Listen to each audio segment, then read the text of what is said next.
بہرحال آج ہمارے پاس جو رپورٹس ہیں وہ اسی حوالے سے ہیں کہ جناب کنزیومر کانفیڈنس ہیں، جاب اوپننگس ہیں،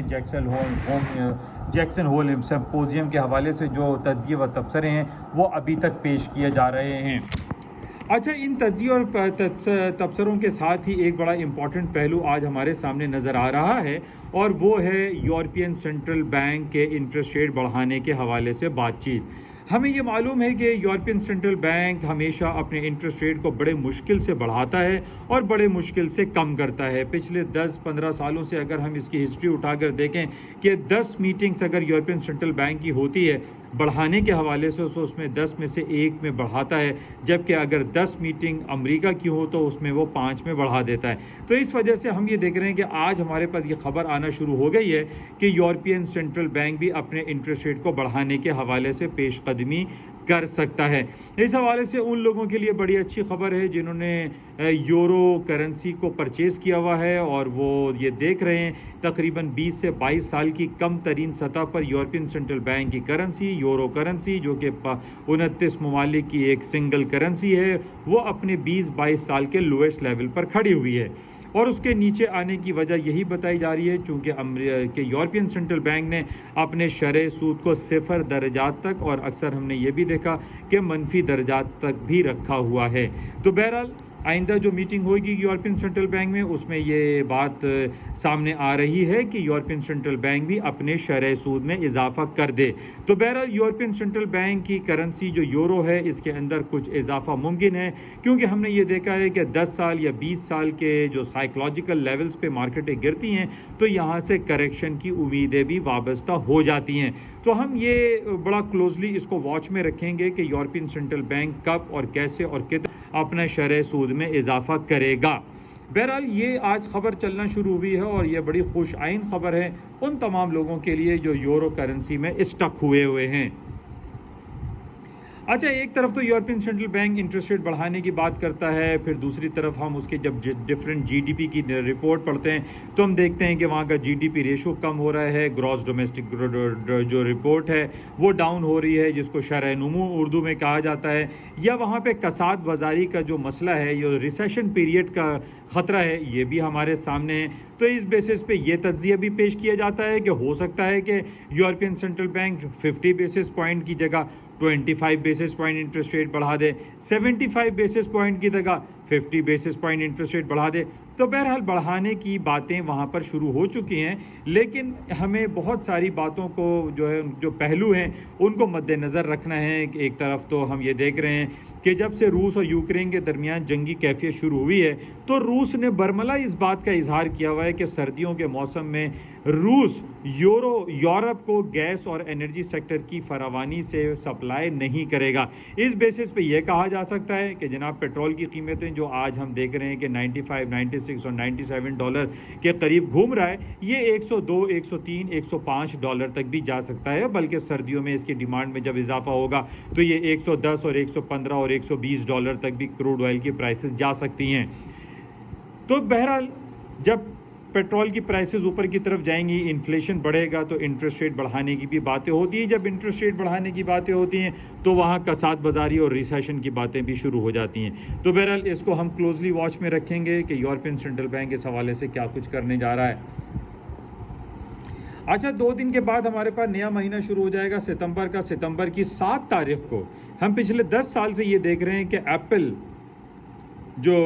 کمپنی ہے جس کا سب سے امپورٹنٹ اور بڑا مشہور جو پروڈکٹ ہے وہ آئی فون ہے، اس کے علاوہ آئی پیڈ ہے، آئی میک ہے، آئی کلاؤڈ ہے، بہت سارے پروڈکٹس ان کے ہوتے ہیں، لیکن ایپل کا آئی فون سر فہرست ہے۔ ستمبر کے مہینے میں آئی فون کے 4 پروڈکٹ لانچ کیے جا رہے ہیں، 4 ڈفرینٹ ماڈلز اس کے پیش کیے جائیں گے، اور یہ کہا جا رہا ہے کہ ایپل ظاہر ہے کہ دنیا کی ون آف دا بگیسٹ جو کہ $3 ٹریلین مارکیٹ کیپ رکھتی ہے، اس کے آئی فون لانچ ہونے پہ ایک پازیٹیو سینٹیمنٹس آئے گا اور اسٹاک مارکیٹوں میں تیزی کا رجحان واپس آ سکتا ہے۔ ادر سائڈ پہ ہم یہ جانتے ہیں کہ انٹرسٹ ریٹ بڑھانے کی تو باتیں بہرحال چلی رہی ہیں، لیکن وہ 21 سپٹمبر کو ہوگا، لیکن آئی فون لانچ ہو جائے گا 7 سپٹمبر کو۔ تو بہرحال ایک پازیٹیو سینٹیمنٹس مارکیٹ میں آ رہے ہیں، اور اس بیسس پہ ہم یہ کہہ سکتے ہیں کہ اسٹاک مارکیٹوں میں تیزی کا رجحان برقرار رہے گا۔ بہرحال یہ کچھ خبریں آپ کے ساتھ شیئر کی گئی ہیں، اور اس کے ساتھ ہی پاکستان کے حوالے سے ہم بات کر لیتے ہیں۔ پاکستان میں ابھی تک وہی باتیں کی جا رہی ہیں کہ جناب آئی ایم ایف ہمیں 1.17 بلین ڈالر کا قرضہ دینے والا ہے، اور دوسرے ممالک قطر ہیں، سعودی عرب ہے، متحدہ عرب امارات ہیں، یہ بھی ہمیں کچھ نہ کچھ قرضہ دیں گے۔ لیکن بات میں نے جیسے آپ سے پہلے بھی یہ کہی تھی کہ قرضہ ہوتا ہے، قرضہ لینے سے کسی کی اکانومی ایٹ سڈن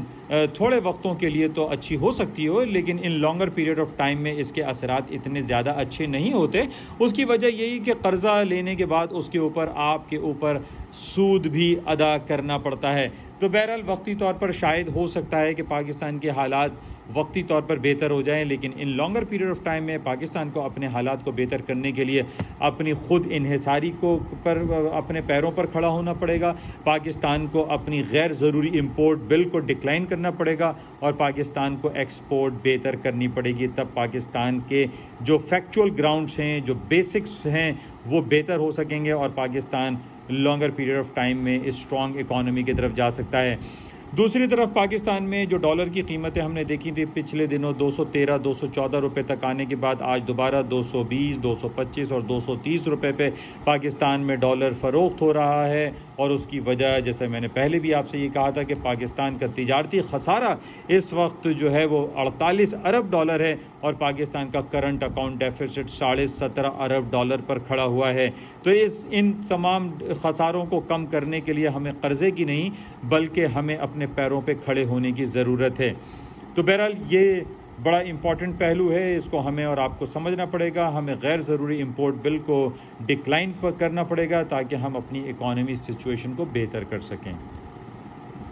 بہرحال یہ کچھ خاص خبریں تھیں، کچھ باتیں تھیں جو آپ کے ساتھ شیئر کی گئیں۔ آج ہے منگل کا دن، انشاءاللہ کل دوبارہ آپ سے ملاقات ہوگی۔ کل اس مہینے کا آخری دن ہوگا، ہم دیکھیں گے کہ ٹیکنیکل گراؤنڈ پہ مارکیٹ میں کیا کلوزنگ آتی ہیں۔ تھینک یو، خدا حافظ۔